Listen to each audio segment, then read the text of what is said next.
병원에서 간호사가 검사를 한다며 산모에게서 아이를 데려갔는데 알고 보니 납치범이었다. 그리고 2년 만에 아이를 찾았는데 내 아이가 아니라는 사실을 50여 년 만에 알게 됐다.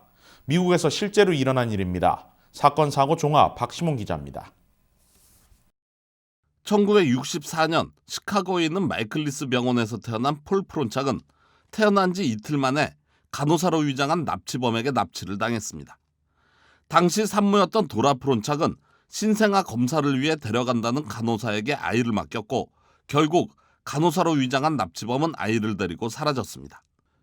그리고 2년 후 FBI는 뉴저지주의 백화점 앞에서 버려져 보육원으로 옮겨진 스캇 맥킨리라는 아이를 찾아 폴 프론착으로 결론짓고 사건을 종결했습니다. DNA 검사가 없었던 시절 출생 시기와 생김새가 부모와 닮았다는 이유로 아이는 부모에게 안겨졌으며 부모는 친아들로 믿고 아이를 키웠습니다. 하지만 아이가 청소년기에 접어들면서 자신의 성격이나 외모가 부모와 크게 다른 점에 의문을 품기 시작했고 결국 DNA 검사를 통해 친자가 아니라는 사실을 확인했습니다. FBI 역시 2013년 수사를 재개해 친자를 찾기 시작했고 결국 폴 프론착은 현재 미시간주에 살고 있다는 사실을 확인했습니다. 현재 폴 프론착은 신원 공개를 거부한 상태며 아버지 체스터 씨는 지난 2017년 세상을 떠났습니다. 텍사스에서는 친구의 갓난아기를 납치해 자신의 아이로 삼으려던 30대 여성이 경찰에 체포됐습니다. 경찰 당국은 어젯밤 저지 빌리지의 한 주택에 있는 차 트렁크에서 하이디 브루사드라는 실종된 여성의 시신을 발견했습니다.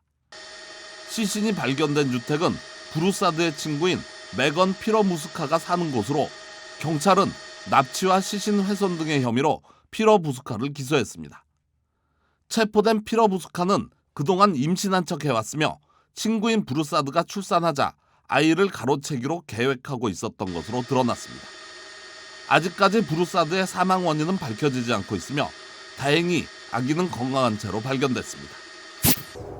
동부 시간 오늘 오전 6시 30분쯤 윙스턴 살렘시티의 정부 청사 건물 주차장에서 61살의 12년차 직원 스티븐 하이즐립이 무차별적으로 총기를 난사했습니다. 총기 난사로 인해 2명의 직원이 목숨을 잃었으며 또 다른 2명은 심각한 부상을 입었으나 생명에는 지장이 없는 것으로 알려졌습니다. 경찰은 신고를 받고 출동한 지 4분 만에 용의자를 체포했으며 아직까지 살해 동기는 파악하지 못하고 있습니다. KBS 뉴스 박시몬입니다.